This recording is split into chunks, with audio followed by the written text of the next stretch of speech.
Hello everyone नमस्कार I am Itishree welcome to my mini vlog. सकाळु उठी फ्रेश होइकी मु ब्रेकफास्ट सारी नहीं ब्रेकफास्ट सारिबा परे गागु आसी जाइतला आम घर को ता सहित टिके मु खेलिली मजामस्ती कली नना ता भितर आसी ता सहित टिके थट्टा मजा करुथिले। बो आसिकी ताको टिके गेला करुथला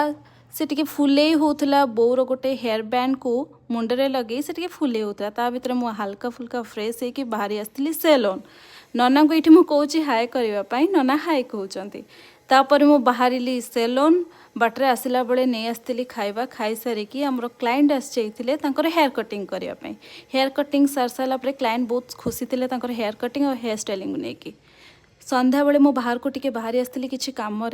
बाहर को जाइए खाइबनी एमती तो हो पारबनी टिके आइसक्रीम गुपचुप खाई पहुँच जाइए सेलोन रे किछटा काम सार देकी मु बाहरी आसती घर को घरे मु टिके मियाँ आ गागो सहित खेली नहीं तापर डिनर सारी सोई जाइए।